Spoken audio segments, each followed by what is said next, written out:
Depreciation for the year.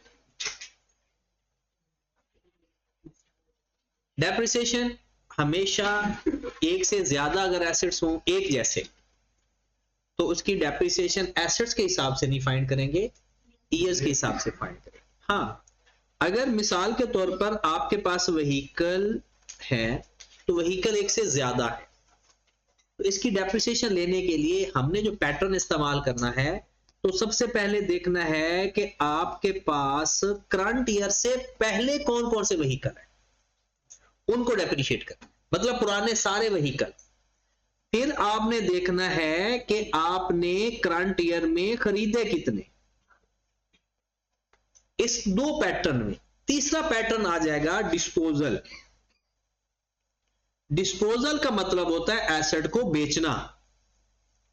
अब standard कहता है कि आपने जितनी देर के लिए आपका एसेट आपके पास है, आपने उसको डेप्रिशिएट करना, आपके पास अवेलेबल है, आपने उसको डेप्रिशिएट करना। अब जो एडिशन होता है, ये एक तो ये है कि हम स्टार्ट ऑफ द ईयर खरीदे, फिर तो पूरा साल हमारा हुआ, हम उसको डेप्रिशिएट करेंगे। और अगर हमने मिड ऑफ द ईयर खरीदा है या ड्यूरिंग द ईयर किसी मंथ में खरीदा है, तो स्टैंडर्ड क्या कहता है, कहता है कि आप ऐसा करो कि जितने महीने आपके पास रहेगा उतने महीने के लिए आपने उसको डेप्रिशिएट करना। हाँ, कुछ बिजनेस से पॉलिसी ले लेते हैं, कहते हैं जिस साल हम खरीदेंगे ना, चाहे जनवरी में खरीदें, फरवरी में, मार्च में, हम पूरे साल की डेप्शन लेंगे।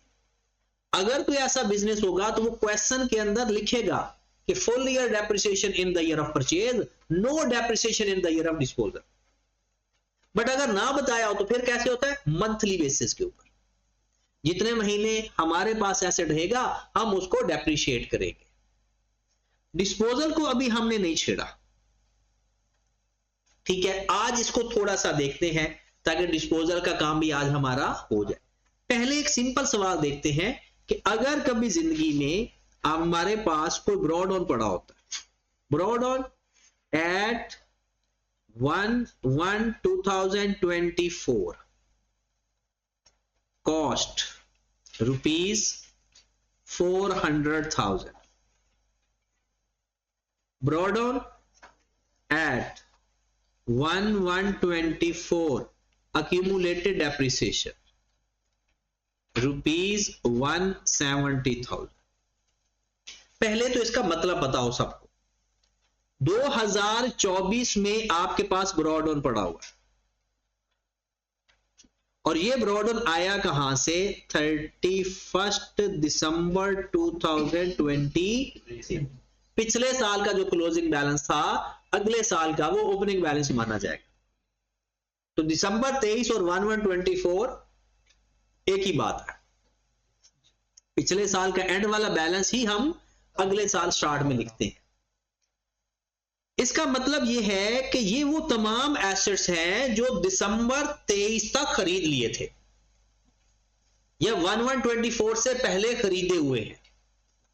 170,000 का मतलब है कि 1/1/24 तक इतना ये डेप्रिशिएट भी हो चुके हैं। अब ये नहीं हमें पता 23 में खरीदे, 22 में खरीदे, हमें जरूरत भी नहीं है, हमें जरूरत है 2024 और ऑनवर्ड। फिर वो कह देता है कि आप लोगों ने एट 1/4/24 को एक न्यू एसेट परचेज किया,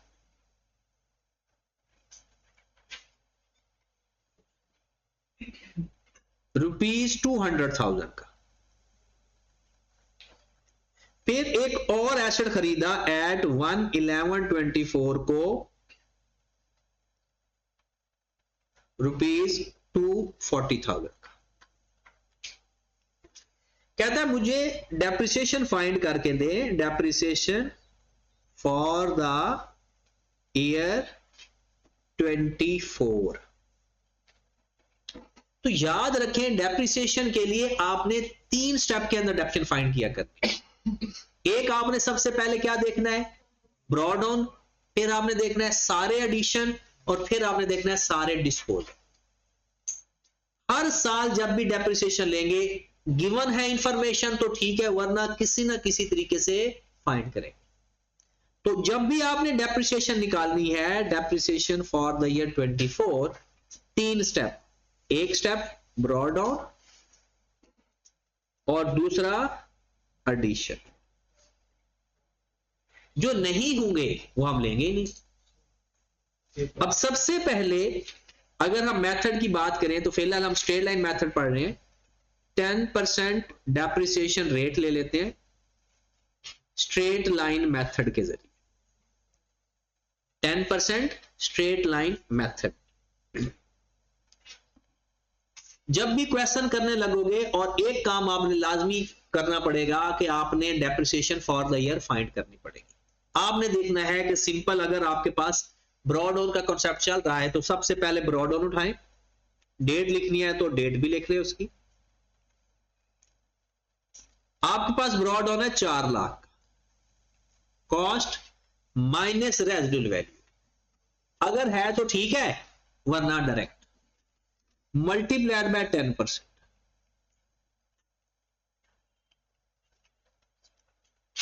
ये आपके पास ब्रॉड ऑन की डेप्रिसिएशन आ जाए।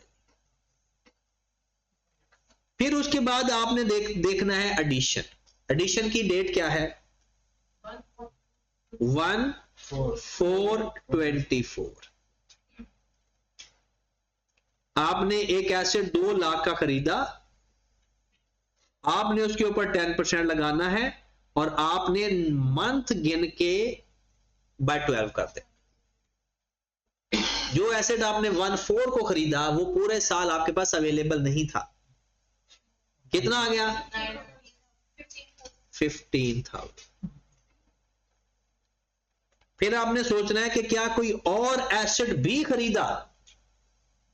एक और एसेट भी खरीदा है 1/11/20, 240,000 मल्टीप्लाइड बाय 10% मल्टीप्लाइड बाय 2/12 कितना? 4,000। ये है आपकी डेप्रिसिएशन फॉर द ईयर। किसी भी साल डेप्रिसिएशन लेने के लिए आपने यही काम करना है। ब्रॉड ऑन को डेप्रिशिएट करना है, फिर उसके बाद एडिशन को डेप्रिशिएट करना है, और अगर डिस्पोजल है तो उसको डेप्रिशिएट करना है। तो कितना आ गया हमारे पास? 59,000। अगर कोई आपसे पूछे कि मुझे साल के एंड पे ये बताओ कि टोटल एसेट्स कितने हैं दिसंबर 24 को, तो इन सब को प्लस कर ले, ये आपके दिसंबर 24 के एसेट्स पड़े हुए हैं 8,40,000। ये है दिसंबर 24 को कॉस्ट। अगर वो आपसे पूछे दिसंबर 24 को अक्यूमुलेटेड डेप्रिसिएशन बताएं, तो क्या 59,000 है या पिछली डेप्रिसिएशन इसमें ऐड करके बताएं? ये 59,000 तो इस साल की है, तो इसके अंदर ये ब्रॉड ऑन जो डेप्रिसिएशन पड़ा है 1,70,000, इसको भी ऐड कर देंगे तो ये हमारे पास आ जाएगी दिसंबर 24 तक अक्यूमुलेटेड डेप्रिसिएशन। वो कितनी है? 170 प्लस 59 करो, 139, 229। और अगर वो इस डेट की हमसे बुक वैल्यू पूछ ले तो कॉस्ट माइनस अक्यूमुलेटेड डेप्रिसिएशन, तो इन दोनों को माइनस करेंगे तो हमारे पास अक्यूमुलेटेड डेप्रिसिएशन। तो इसको माइनस कर देंगे तो हमारे पास इसे नेट कैरिंग अमाउंट कह ले, बुक वैल्यू कह ले, जो आपको नाम पसंद है। तो 840 माइनस 229 6 लाख। ठीक होगी बात। हम स्ट्रेट लाइन मेथड में ही डिस्पोजल का जिक्र करने लगे, ठीक है। बाकी फर्दर उसकी बातें भी हैं डिटेल में। अगर आप चाहते हो कि हम जर्नल एंट्रीज को भी साथ अप्लाई कर दें तो वो भी कर सकते हैं। किसी भी एसेट के खरीदने की जो एंट्री होती है ना, एसेट के खरीदने की, परचेज करने की, वो होता है पीपीई डेबिट। नाम होगा तो नाम लिख देना, वरना पीपीई लिख देना। बैंक भी लिख सकते हो, कैश भी लिख सकते हो, और अगर उधार है तो पेएबल भी लिख सकते। ये जब जब एसेट खरीदोगे यहां पर डेट वो लिखोगे, और पीपीई टू बैंक या कैश या अकाउंट पेएबल। जब भी एसेट खरीदने, एक से ज्यादा एसेट खरीदेंगे तो एंट्री भी एक से ज्यादा पास होगी, क्योंकि एंट्रीज होती है डेट वाइज। तो जितने एसेट खरीदेंगे उतनी एंट्रीज पास कर देंगे। और डेप्रिसिएशन की एंट्री जो होती है, depreciation for the year, depreciation for the year के लिए एंट्री सिर्फ depreciation expense debit, accumulated depreciation credit. ये हर साल की जो डेप्रिसिएशन हम फाइंड किया करेंगे ना, ये उसकी एंट्री पास किया करेंगे। ओके होगी बात। अब एक ना मैं पहले डिस्पोजल की सिचुएशन क्रिएट करके एंट्री सिखा दूं, फिर सवाल पे चलते हैं। पहले डिस्पोजल की एक सिचुएशन बनाते हैं। अज्यूम करते हैं कि एक एसेट आपका है, एक प्लांट है जिसकी कॉस्ट आपके पास है 3 लाख। आपने इसको सेल कर दिया,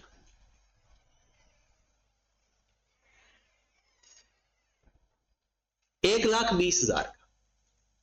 आपने उसको इस्तेमाल कितना कर लिया था? अक्यूमुलेटेड डेप्रिसिएशन का मतलब क्या है भला पता है?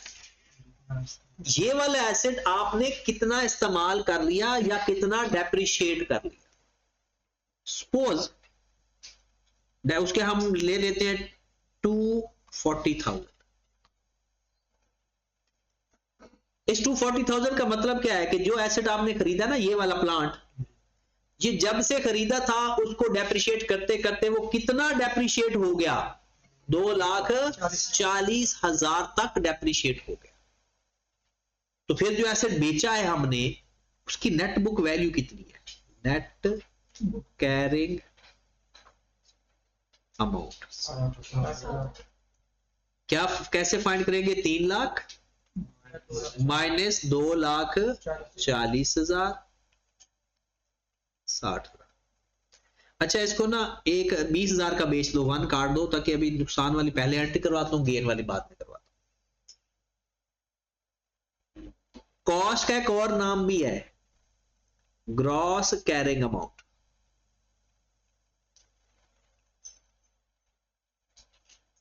कभी जिंदगी में वो कोई ग्रॉस कैरिंग अमाउंट दे देना तो समझो वो कॉस्ट की बात कर रहा है, और नेट कैरिंग अमाउंट बोलेगा तो क्या बात कर रहा होगा? बुक वैल्यू की बात कर रहा हो। तो gross carrying amount cost, net carrying amount book value. एक एसेट 3 लाख का खरीदा था, 2,40,000 उसकी एक्यूमुलेटेड डेप्रिसिएशन है। ये कैसे फाइंड की होगी भला?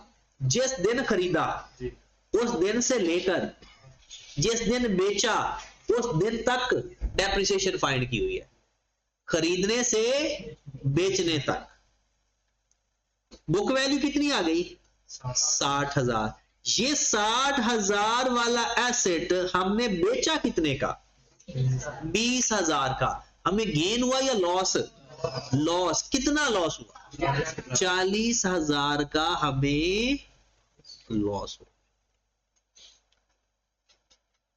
इसका मतलब है आपके लिए इंपॉर्टेंट चीजें क्या किया है किसी भी डिस्पोजल से रिलेटेड? एक उसकी कॉस्ट का पता होना चाहिए, एक उसकी एक्यूमुलेटेड डेप्रिसिएशन का पता होता है, और तीसरा वो बिका कितने का ये पता होना चाहिए। 3 बातें पता होना जरूरी है, बाकी खुद ब खुद फाइंड हो जाएंगे। कॉस्ट का पता होना चाहिए, एक्यूमुलेटेड डेप्रिसिएशन का पता होना चाहिए, और वो कितने का बेचा ये पता होना चाहिए। अब इसकी एंट्रीज पास करते हैं। हाँ जी, सबसे पहली एंट्री नंबर 1, एंट्री पास करेंगे disposal debit plant credit 3 lakh से।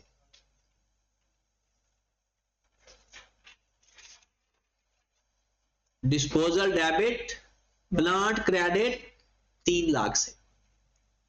आपका प्लांट खत्म हो आ रहा है, जा रहा है? क्रेडिट हो रहा है, खत्म हो गया। आपकी जो अक्यूमुलेटेड डेप्रिसिएशन है जी,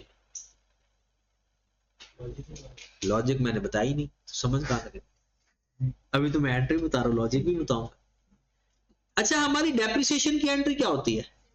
डेप्रिसिएशन टू अक्यूमुलेटेड डेप्रिसिएशन। इसका मतलब है डेप्रिसिएशन एक्सपेंस डेबिट नेचर है, अक्यूमुलेटेड डेप्रिसिएशन एक काउंटर एसेट टाइप होता है, तो ये क्रेडिट नेचर का होता है। अब हमने एसेट खत्म कर दिया, अपना एसेट बेच दिया, खत्म कर दिया, तो एसेट हमने क्रेडिट कर दिया, उसकी अक्यूमुलेटेड डेप्रिसिएशन भी तो पड़ी होगी, क्योंकि हम एसेट की जो डेप्रिसिएशन है ना उनको साथ साथ अक्यूमुलेट करते रहते हैं। अब जो एसेट बेच दिया उसको क्रेडिट कर दिया, तो क्या एसेट की कॉस्ट के अंदर इस डिस्पोजल की कॉस्ट पड़ी हुई है या खत्म हो गई? एसेट क्रेडिट कर दिया आपने, एसेट डेबिट करते हैं तो क्या हो रहा होता है? बढ़ रहा होता है। एसेट क्रेडिट कर दिया तो क्या कर दिया आपने? कम कर दिया। उसकी अक्यूमुलेटेड डेप्रिसिएशन का बैलेंस जो अक्यूमुलेटेड डेप्रिसिएशन में पड़ा होगा वो भी खत्म कर देंगे। दोबारा सुने, अभी पिछले सवाल पे आए, यहां पर देखें, ये 4 लाख और 1,70,000 पड़ा हुआ है। 4 लाख क्या है? एसेट की कॉस्ट है। 1,70,000 क्या है? उनकी डेप्रिसिएशन है। अगर 4 लाख में से कोई एसेट बेच दो तो उसकी अक्यूमुलेटेड डेप्रिसिएशन जो 1,70,000 के अंदर पड़ी होगी वो भी खत्म कर देंगे, क्योंकि जब एसेट निकाल रहे हो, खत्म कर रहे हो, तो उसकी अक्यूमुलेटेड डेप्रिसिएशन जो पड़ी होगी उसको भी रिमूव कर दोगे, एलिमिनेट कर दोगे, ना एसेट रहेगा ना उसकी अक्यूमुलेटेड डेप्रिसिएशन रहेगी।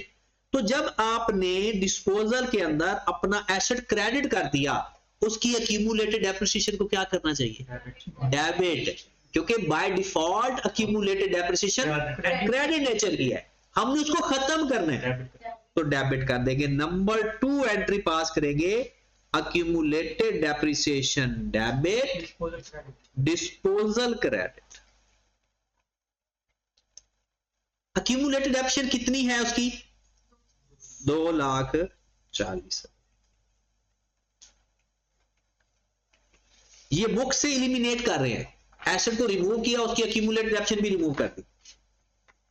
तीसरे नंबर पर जो आप सोच रहे होंगे, एसेट बेच के आपको कैश आया है, ऐसा ही है? कितना आया? 20,000 का एसेट बेचा है। कैश डेबिट होगा क्रेडिट? कैश डेबिट होगा। कैश क्या होगा? कैश डेबिट कर दो, डिस्पोजल क्रेडिट। कितनी अमाउंट से? 20,000। अच्छा, अभी भी आपको डिस्पोजल की टेंशन है कि डिस्पोजल डेबिट और क्रेडिट हो रहा है, बाकी चीज की समझ लग रही है। एसेट खत्म हुआ, क्रेडिट किया, अक्यूमुलेटेड डेप्रिसिएशन एलिमिनेट करनी थी, डेबिट किया, एसेट बेच के कैश आया, डेबिट किया, और दूसरी साइड पर हम क्या लिखी जा रहे हैं? डिस्पोजल। जैसे सस्पेंस नहीं लिख देते थे। अब अगली बात, लास्ट एंट्रीज, आपको फायदा हुआ नुकसान? नुकसान डेबिट होता है क्रेडिट? डेबिट, क्योंकि एक्सपेंस है, तो लॉस ऑन डिस्पोजल डेबिट,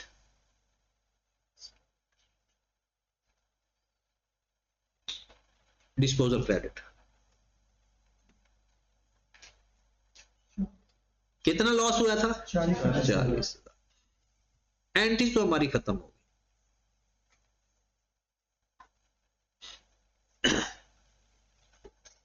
इन चीजों का आपको पता है, एसेट क्रेडिट होता है, जब जाता है तो क्रेडिट होता है, अक्यूमुलेटेड डेप्रिसिएशन एलिमिनेट होगी तो डेबिट होगी, कैश मेरे पास आया तो डेबिट होगा, और मेरा एसेट अगर मैं नुकसान हुआ है तो मेरा डेबिट, और गेन होता तो मेरा क्रेडिट। अच्छा, बाकी बच गया हर एंट्री के अंदर डिस्पोजल।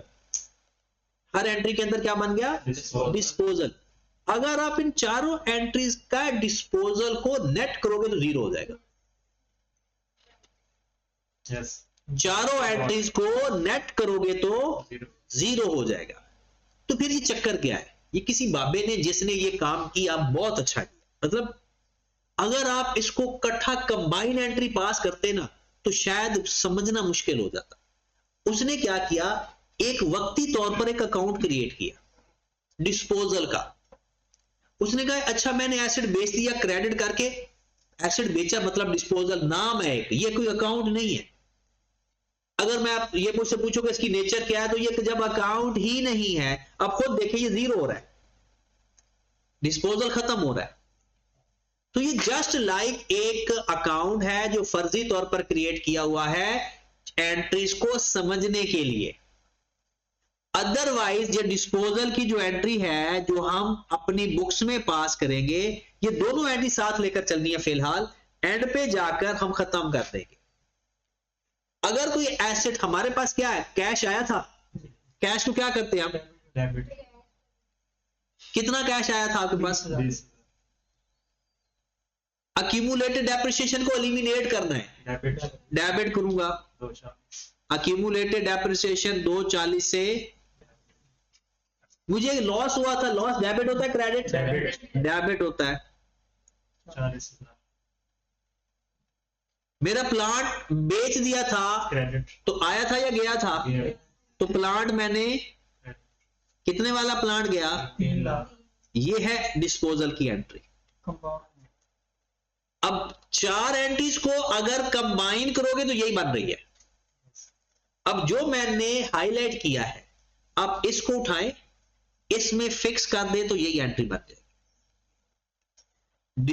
प्लांट मेरा क्या हो रहा है, क्रेडिट, अक्यूमुलेट डेफिन क्या हो रही है, डेबिट, कैश क्या हो रहा है, डेबिट, लॉस क्या हो रहा है, डेबिट। अब ये देख लें, और ये क्रेडिट हो रहा है। अब हम क्या करेंगे, क्या हम चारों एंट्रीज पास करेंगे या ये कंपाउंड एंट्री पास करेंगे, हम दोनों को साथ लेकर चलेंगे। बट जब पेपर में वो जर्नल एंट्री पूछेगा तो ये रूल अप्लाई कर, और अगर लेजर पूछेगा तो इसको दिमाग में रखकर लेजर बनाएंगे। तो आपको चारों एंट्रीज का पता होना भी जरूरी है और कंपाउंड एंट्री का पता होना भी जरूरी है। तो बुक्स के अंदर जब हमने काम करना है तो 4 यानी एक सिंगल एंट्री पास करेंगे कंपाउंड। बट अगर हम आगे बढ़ेंगे, आगे जाएंगे, तो इनका पता होना बहुत जरूरी है। अच्छा, लास्ट एंट्री चेंज भी हो जाएगी, गेन आ गया तो, गेन आ गया तो क्या एंट्री पास होगी, गेन तो हमारा क्रेडिट होता है, तो गेन क्रेडिट डिस्पोजल डेबिट। इन चारों एंट्रीज के अंदर एक साइड पर डिस्पोजल रख, अपनी एंट्री पास करके ना दूसरी साइड पर क्या रख दोगे, जस्ट लाइक सस्पेंस। तो ये भी खत्म हो जाता है, सस्पेंस भी खत्म हो जाता है, नेचर नहीं है, कोई भी नेचर। ठीक होगी बात। अब एक सवाल और करते हैं, और चारों किसमें, फाइनेंशियल स्टेटमेंट। जब ये खत्म हो गया तो फाइनेंशियल स्टेटमेंट में क्या करने जाएगा, कुछ भी नहीं। उसमें क्या होगा, डिस्पोजल क्रेडिट, जो एसेट अपने एसेट क्रेडिट होगा एसेट के लेजर के अंदर, और बाकी सबको जो डिस्पोजल का जो बैलेंस है, वो अकाउंट है, वो जीरो हो जाता है, खत्म हो जाता है। इसका कैरिडोर आता ही नहीं है। एक क्वेश्चन लिखिए जरा, एक व्हीकल है, वो हमने सेल किया ₹25 लाख का। उस व्हीकल की कॉस्ट थी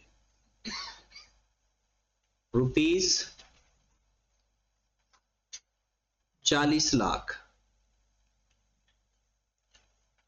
उस व्हीकल की नेट कैरिंग अमाउंट थी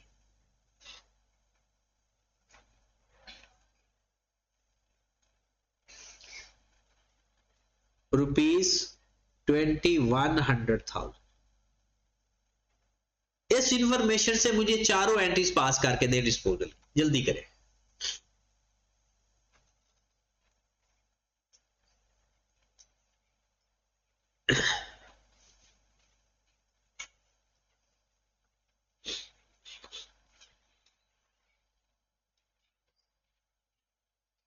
एंट्रीज लिख तो ली थी ना सबने,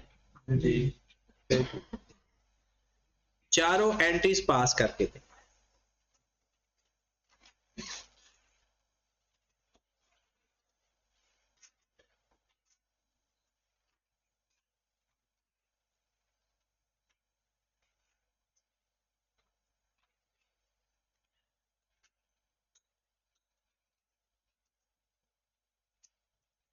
अच्छा, कल का लेक्चर ले लिया था आपने,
हो गया,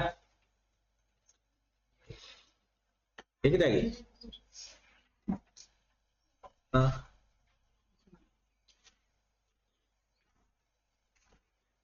तीन एंट्री तो इसकी फिक्स हैं, एक में चेंज है, तीन फिक्स हैं। देखिए जब एसेट बेचते हैं, एंट्री पास, एक entry disposal to vehicle,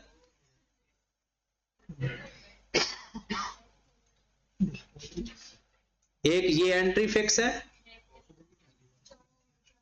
accumulated depreciation to disposal, ये भी फिक्स है, कैश टू डिस्पोजल, ये भी फिक्स है। याद रखें डिस्पोजल की तीन एंट्रीज फिक्स हैं, इसकी अमाउंट फिल करनी है बस। लास्ट एंट्री अगर गेन हो तो गेन क्रेडिट डिस्पोजल डेबिट, और अगर लॉस हो तो लॉस टू डिस्पोजल। हाँ जी, हमने सबसे पहले देखें इसकी एक्यूमुलेटेड डेप्रिसिएशन भला कितनी है, एक्यूमुलेटेड डेप्रिसिएशन कितनी है, 1900,000। ये किसी को पता चल गई थी या नहीं? नहीं, किसको नहीं पता चली थी? जिसको पता चल गई ओके, क्योंकि नेट कैरिंग अमाउंट और कॉस्ट बताई हुई है, तो इसका जो डिफरेंस होगा वो एक्यूमुलेटेड डेप्रिसिएशन, क्योंकि एक्यूमुलेटेड डेप्रिसिएशन का फार्मूला क्या है, cost minus, sorry carrying amount का कॉस्ट माइनस एक्यूमुलेटेड डेप्रिसिएशन। तो अगर आपको एक्यूमुलेटेड डेप्रिसिएशन चाहिए तो cost minus book value, 1900,000, 21 lakh वाला एसेट 25 लाख का बेच रहे हो, गेन हुआ लॉस? गेन भी पता चल गया, बस वैल्यू तो सारी आ गई, अब पुट करना है बस। सबसे पहली एंट्री पास होगी आपकी डिस्पोजल टू व्हीकल, कितनी अमाउंट से भला? 40 लाख से। एसेट हमेशा अपनी कॉस्ट से डेबिट या क्रेडिट होगा। एक्यूमुलेटेड डेप्रिसिएशन कितनी थी? 19 लाख।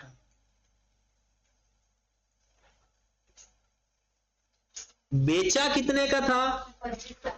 25 लाख।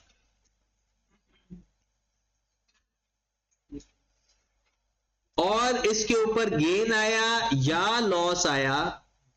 गेन आया तो गेन की एंट्री पास हो जाएगी disposal debit, gain on disposal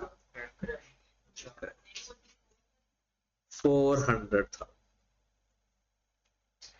ये तो है हमारी, अगर हम 4 एंट्रीज पास करें। अगर आप कंपाउंड एंट्री पास करते हैं तो मैं कुछ फिक्स बातें बता देता हूं। कैश डेबिट होगा, एक्यूमुलेटेड डेप्रिसिएशन भी डेबिट होगा। ये व्हीकल था, ये 3 फिक्स हैं। चौथा नंबर जो आएगा वो इन तीनों का डिफरेंस होगा। अगर डेबिट साइड पर आ गया तो लॉस, क्रेडिट साइड पर आ गया तो गेन। डेबिट साइड पर आ गया तो लॉस, क्रेडिट साइड पर आ गया तो गेन। किसके लिए? नहीं, आपने बेचा कितने का? कैश कितना आया एसेट को बेच के? 25। लेजर किसी जगह भी जरूरत नहीं है। 25 लाख। जो एसेट आपने बेचा उसकी कॉस्ट क्या थी? 40 लाख। और जो इसकी एक्यूमुलेटेड डेप्रिसिएशन कितनी थी? 19 लाख। लो जी, अब इनको बराबर करें। अगर डिफरेंस डेबिट साइड पर आ रहा है तो लॉस, क्रेडिट साइड पर आ रहा है तो गेन। अब इधर ऊपर आ रहा है 44 लाख, नीचे आ रहा है 40 लाख, तो डिफरेंस किस साइड पर आ रहा है? डेबिट साइड पर या क्रेडिट साइड पर? क्रेडिट साइड पर, तो गेन ऑन डिस्पोजल 4। ये कंपाउंड एंट्री पास होगा। तो चाहे आप कंपाउंड एंट्री पास करें या चारों एंट्रीज पास करें, एक्सेप्टेबल है। दोनों एक्सेप्टेबल है, बट लेजर जब हम बनाएंगे ना तो ये कॉन्सेप्ट दिमाग में रख कर बनेगा। ठीक हो गया। नेक्स्ट, अच्छा क्योंकि अभी आपने ताजा ताजा पीआरसी किया हुआ है, मैं ये चाहता हूं कि इसको देख कर ना मैं डिस्पोजल का लेजर बनाना चाहता हूं, डिस्पोजल का अकाउंट बनाना चाहता हूं। कोई बना सकता है? इसको देखकर डिस्पोजल का लेजर नहीं बन सकता क्योंकि इस एंट्री के अंदर तो डिस्पोजल नजर ही नहीं आ रहा। डेबिट साइड पे व्हीकल के नाम से, डिस्पोजल डेबिट हो रहा है, डेबिट साइड डेबिट कर देंगे व्हीकल के नाम से। व्हीकल के नाम से।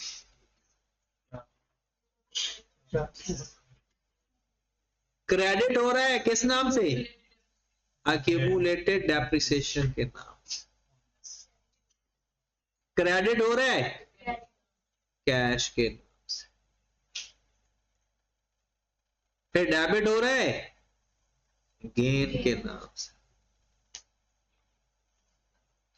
अब अगर आप इसका कैरिडोर फाइंड करने की कोशिश करोगे तो नहीं आएगा। डिस्पोजल का कभी भी कैरिडोर नहीं है। इसका डिफरेंस जो होता है ना वो हमेशा गेन या लॉस ही होता है।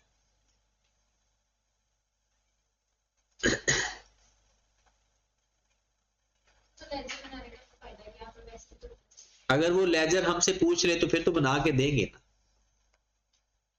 फिर तो आप फायदा नुकसान नहीं देखेंगे, नंबर देखेंगे। तो डिस्पोजल की एंट्री पता चल गई। अब हम चलते हैं इसकी अकाउंटिंग पे, मतलब प्रॉपर जो काम करना है, मेन काम है हमारा। पहले बिल्कुल आसान सा सवाल करता हूं कि आप परेशान ना हो जाए। आज वैसे भी आप लोगों का मूड तो नहीं था पढ़ने का, था?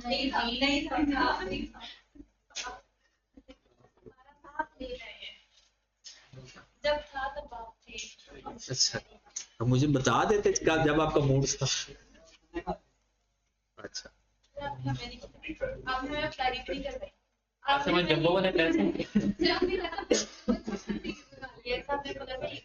चलो अब आप पास हो गए ना तो पार्टी करते हैं ना। आप पार्टी करते हैं।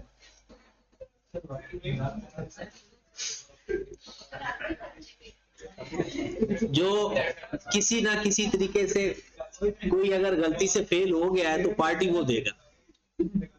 जम्बो के पैसे भी उसके पास, तो शुएब के पास थे। कितने पैसे थे तेरे पास? 200 रुपए।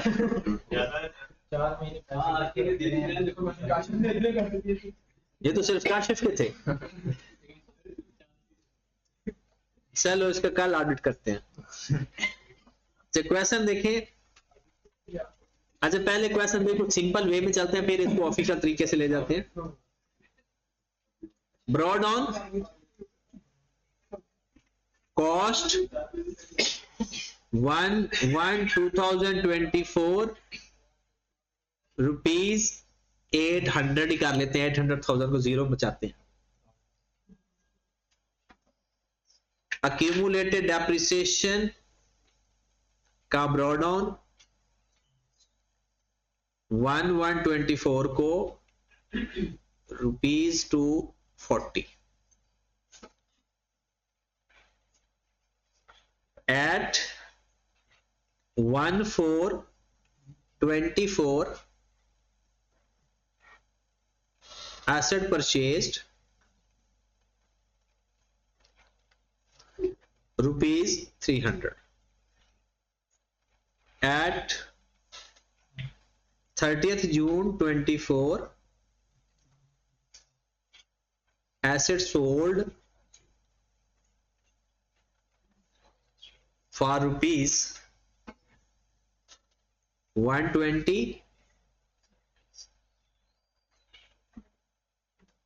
which was purchased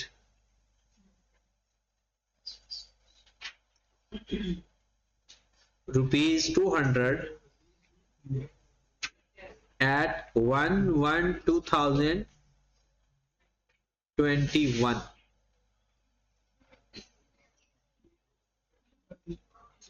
A rate of depreciation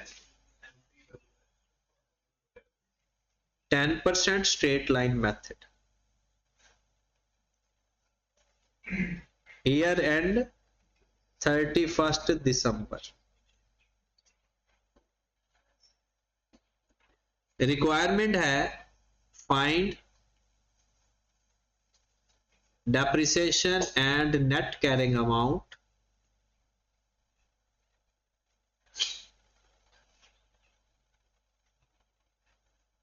for the year ended 31st December 24. इसको ध्यान से सीखना है सारी चीजें, क्योंकि फिर इसी को ही एडवांस करते जाएंगे। बेसिक कॉन्सेप्ट यही है। हाँ जी, करें स्टार्ट या अभी लिख रहे हैं? हो गया, जल्दी करना। पहले एक बात ओके करते हैं। इस 800 के अंदर इस 800 1124 का मतलब क्या है? 1124 को 800 रुपए का बैलेंस का मतलब क्या है? ब्रॉड ऑन है। इसका मतलब है 1124 से पहले जितने भी एसेट खरीदे वो यही है। क्या ये 300 की अमाउंट इसके अंदर शामिल है या नहीं? ये 300 इस 800 के अंदर है या नहीं? पक्का? काशिफ, काशिफ क्या नहीं?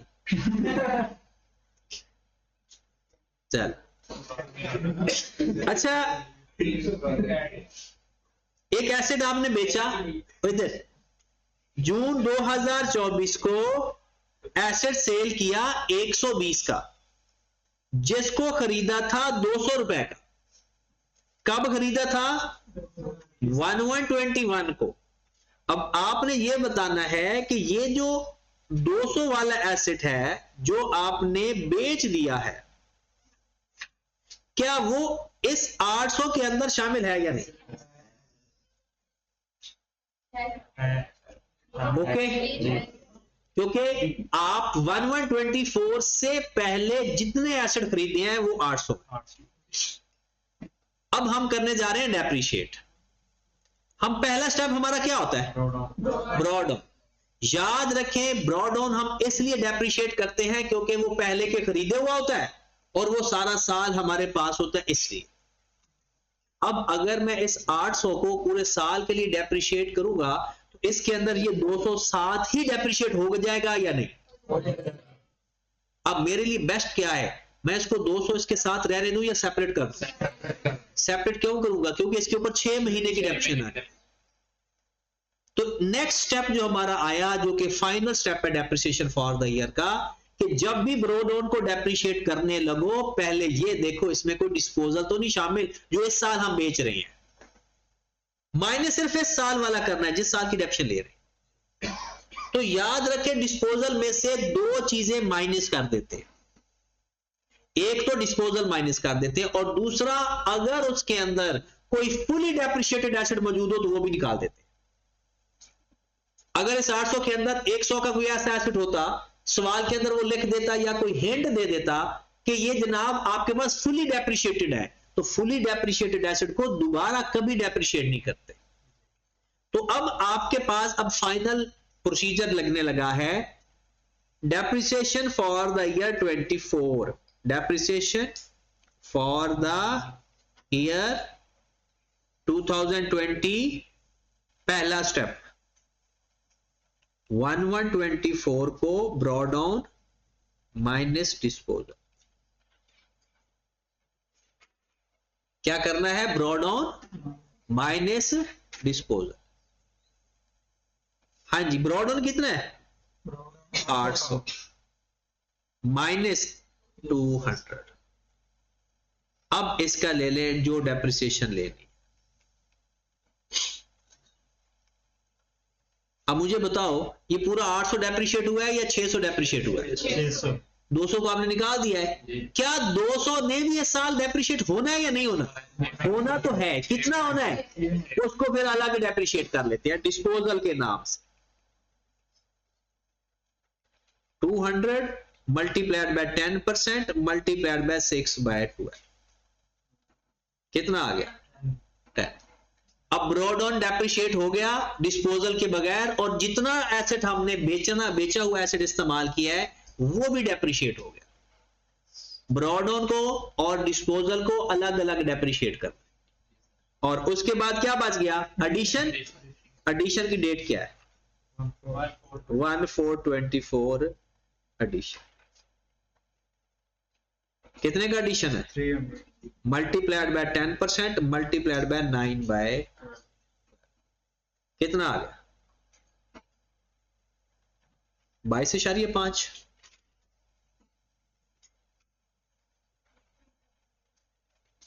ये आ रहा है 15,7.5। हाँ 22.5। ये सारी आपके पास आ गई डेप्रिसिएशन फॉर द ईयर। 70 में 92.5।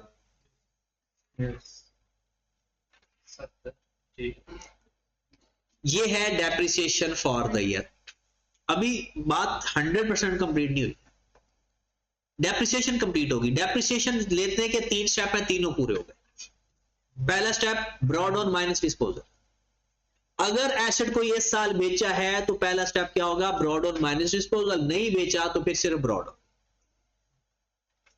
पहला स्टेप, दूसरा स्टेप और तीसरा step. Brought on minus disposal, फिर डिस्पोजल, फिर एडिशन। हमने डिस्पोजल को अलग क्यों डेप्रिशिएट किया? उसको साथ ही डेप्रिशिएट कर देते। उसके लिए 6 महीने लेने थे और बाकी के ऊपर पूरा साल लेना, इसलिए हमने सेपरेट कर दिया। हाँ ऐसा भी कर सकते थे, 6 महीने तक पूरा 800 डेप्रिशिएट कर लेते, फिर 200 निकाल देते, फिर 600 को 6 महीने डेप्रिशिएट करते। ऐसा भी कर सकते हैं, लेकिन वो ज्यादा अच्छा ये तरीका, ये साफ सुथरा तरीका। जो एसेट बेचो ब्रॉड ऑन से निकाल के डेप्रिशिएट कर लो, और बाकियों को सही डेप्रिशिएट कर लो पूरा पूरा। अच्छा अब मुझे चाहिए एक और चीज इसमें। अगर मैं एंट्रीज वाली साइड पर जाऊंगा तो सबसे पहले मैंने एक चीज आप लोगों से पूछनी है। क्या आप में से कोई बंदा बता सकता है अक्यूमुलेटेड डेप्रिसिएशन ऑफ डिस्पोजल? इसका मतलब पहले सुन ले। Accumulated of depreciation of disposal का मतलब यह है कि आपने जो एसेट बेच दिया, जिस दिन से खरीदा था उस दिन से लेकर आज तक उस अकेले एसेट की अक्यूमुलेटेड डेप्रिसिएशन कितनी है? ये तो 240 है। 240 थी ना? क्या ये सिर्फ डिस्पोजल की है या सब एसेट्स की है? इसके अंदर डिस्पोजल की भी होगी। अब अगर आपको डिस्पोजल की अक्यूमुलेटेड डेप्रिसिएशन चाहिए, सबसे बड़ा टारगेट होता है लेंथी। इस टाइम को आप मैनेज कर सकते हो, और खास तौर पर वो तमाम लोग मैनेज कर सकते हैं जिनका क्यूएम पास है।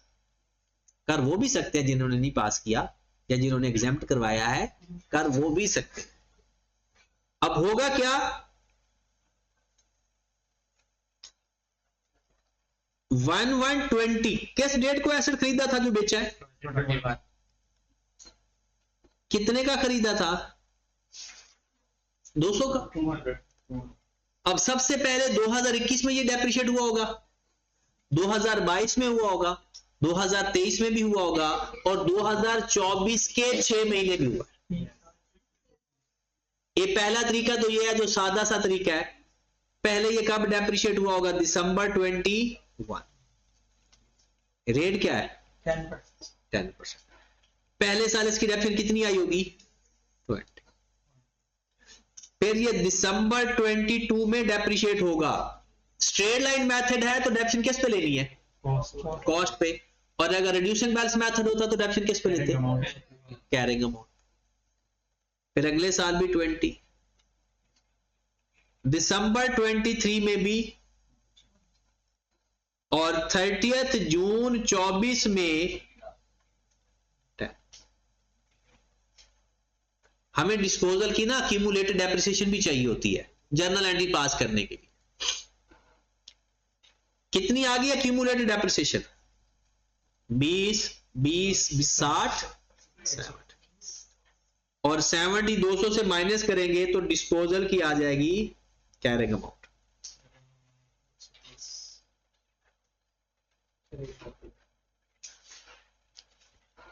जो भी आप एसेट बेचोगे उसको डेप्रिशिएट कर लेंगे।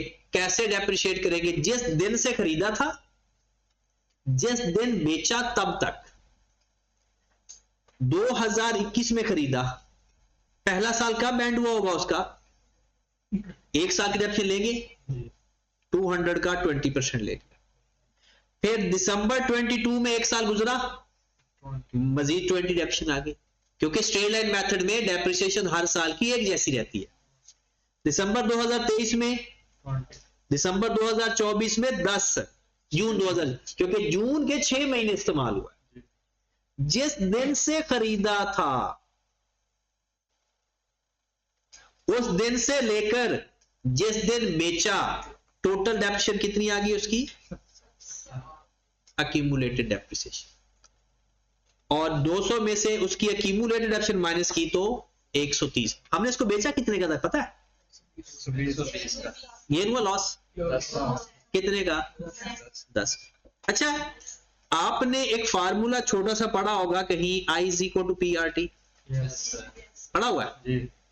अगर मैं इसको लिख दूं CRT तो ये बन जाएगा एक्यूमुलेटेड डेप्रिसिएशन का फार्मूला। किसका फार्मूला बन जाएगा? एक्यूमुलेटेड डेप्रिसिएशन का फार्मूला। C 200, रेट कितना है, टाइम कितना था? टोटल C मतलब cost, total time total time 1 साल, 2 साल, 3 साल, 3.5 साल, 3.5।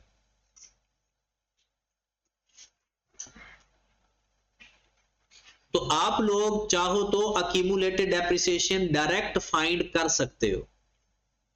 एक्यूमुलेटेड डेप्रिसिएशन डायरेक्ट भी फाइंड हो सकती है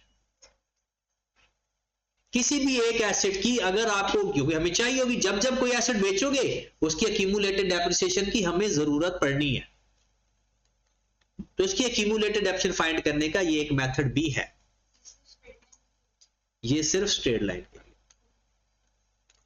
नहीं। मेथड चेंज करेंगे तो हमारे पास कौन सा छोटा सा फाइनेंस है, इतना बड़ा फाइनेंस है, जिधर परसेंटेज लगेगी कोई ना कोई फाइनेंस का फार्मूला होता है पीछे। तो पूरा फाइनेंस ने सीए को जकड़ा हुआ है। 70% फाइनेंस इस्तेमाल होता है पूरे सीए के, 30% बाकी चीजें, बट किसी को पता नहीं है। हर जगह कोई, देखिए इसके बारे में बहुत कम लोगों को पता है। 99% तो कोई इस्तेमाल करता ही नहीं है, क्योंकि डरते हैं। वो डर क्या है? क्योंकि जैसे ही रेजिडुअल वैल्यू आती है फार्मूला चेंज हो जाता है। फिर कॉस्ट की जगह आएगा कॉस्ट माइनस रेजिडुअल वैल्यू, क्योंकि रेट अप्लाई ही उसके ऊपर होता है। वो तो हम जैसे जैसे, अभी तो हमने बस ऐसी एक छोटा सा सवाल स्टार्ट किया है, इसको अभी बढ़ाएंगे। ये क्लियर हो गया? अब वापस चलते हैं। आप लोगों ने क्या क्या फाइंड किया भला? एक depreciation for the year find कर लिया। जो एसेट आपने बेचा उसकी एक्यूमुलेटेड डेप्रिसिएशन फाइंड कर लिया आपने। आपने उसकी कैरिंग अमाउंट फाइंड करके आपको यह भी पता चल गया गेन आया या लॉस। अब ना सवाल आपने अपने सामने रखना है, क्योंकि सवाल मैंने आपको स्क्रीन से नहीं दिखाना। मैं पास करने लगा हूं जर्नल एंट्रीज। जर्नल एंट्रीज के लिए यहां पर डेट लिखी जाती है, यहां पर पर्टिकुलर या डिस्क्रिप्शन लिखा जाता है, डेबिट, क्रेडिट और सबसे पहले एंट्रीज आपने बतानी है। डेट वाइज काम करने लगे हैं। सबसे पहले ब्रॉड ऑन क्या एंट्री होती है शाहजेब? उसकी ब्रॉड ऑन की क्या एंट्री होगी? जो 800 रुपए, 800 ब्रॉड ऑन पड़ा है ना, 800 ब्रॉड ऑन पड़ा है और 240 उसकी एक्यूमुलेटेड एक्शन पड़ी हुई है, उसकी एंट्री क्या होगी? अवैस सवाल सामने है ना सबके? ब्रॉड ऑन है ना 800 सबका? और उसकी एक्यूमुलेट डेप्शन भी पड़ी हुई है 240, उसकी एंट्री क्या होगी? एसेट डेबिट होगा। और मुजफ्फा, ब्रॉड ऑन की एंट्री ही नहीं होती। ब्रॉड ऑन की सिर्फ इन्वेंट्री के पीरियोडिक सिस्टम में ब्रॉड ऑन की एंट्री होती है, इसके अलावा ब्रॉड ऑन की कभी कोई एंट्री पास नहीं होती। ठीक हो गया? इसका मतलब है जो 800 है और 240 है उसकी कोई एंट्री नहीं होती। एंट्री होगी फॉर द ईयर ट्रांजैक्शंस की, वो तो पहले की है, ब्रॉड ऑन तो पहले के बैलेंस हैं, और हम 2024 की एंट्रीज पास करने जा रहे हैं। तो आपने एंट्रीज उसकी पास करनी जो 2024 में काम किया है। जो पिछले गुनाह किए हैं उसकी कोई एंट्री पास नहीं करनी। तो 2024 में क्या क्या किया है आपने? एक एसेट खरीदा है, एक बेचा है, और डेप्रिसिएशन किया ले दिया। एसेट खरीदा कब? 1/4/24। एसेट खरीदने की एंट्री क्या पास होगी? PPE debit cash credit. कितनी अमाउंट का खरीदा? 300। पहली एंट्री पास होगी 1/4/24। पीपीई डेबिट कैश, फिर हमने एसेट बेचा। अब एसेट बेचने के बाद में हमारे पास दो तरह की एंट्रीज हैं, या तो है 4 एंट्रीज या है 1 एंट्री। आपने प्रैक्टिस करते वक्त अभी दोनों एंट्रीज पास करनी। यहां पर हम पास करने जा रहे हैं 30 जून 24। फिक्स एंट्रीज लिखने लगा हूं, cash, accumulated depreciation, PPE. Cash debit, cash की जगह चेंज हुआ करेगी, कभी बैंक आ जाएगा, कभी एसेट के बदले एसेट आ जाएगा, कभी रिसीवेबल आ जाएगा, उधार पे भी बेचेंगे। कितने का बेचा? कितने का? 120। उसकी एक्यूमुलेट डेप्शन कितनी है? 70। वो खुद कितने का था? अगर डेबिट साइड वैल्यू कम आ रही है तो डेबिट साइड पर आ जाएगा, क्रेडिट साइड पर आ रही वैल्यू तो क्रेडिट साइड पर आ जाएगा। तो डेबिट साइड पर आ रही वैल्यू या क्रेडिट साइड पर? Loss on disposal. इसकी कुछ 4 एंट्रीज पास करके बता सकता है। पहली disposal to PPE. Disposal to 200। दूसरी एंट्री क्या होगी? Accumulated depreciation to disposal. Disposal. कितना? 70। तीसरे नंबर पर cash to disposal. 120। And last one is loss to disposal. Loss debit disposal. अगर आपने एक एंट्री पास करनी है तो ये वाली है कंपाउंड एंट्री, और अगर 4 एंट्रीज पास करनी है तो वो। जब सारी एंट्रीज पास करके थक जाया करो तो आखिरी एंट्री पास किया करो, depreciation for the year. Depreciation for the year हमेशा एंड पे एंट्री पास किया करो। तो कितनी है depreciation for the year? Depreciation expense debit accumulated depreciation credit 92 ये है 2024 के साल की डेप्रिसिएशन जो हमने अभी क्वेश्चन किया। तो एंट्रीज हमेशा क्या किसकी पास किया करेंगे? कोई एसेट खरीदेंगे, बेचेंगे, रिपेयर करवाएंगे, मतलब जो कोई काम करेंगे उस साल उसकी एंट्री पास कर। हाँ, एसेट खरीदने की एंट्री हमारे पास ये है, बेचने की एंट्री हमारे पास ये है। ठीक हो गया? चले जी, आप लोगों ने अब करना ये है कि यही सवाल एक दफा दोबारा कर लेते हैं, ठीक है ना? 1 या 2 या 3 दफा, जितनी दफा मर्जी दिल करे।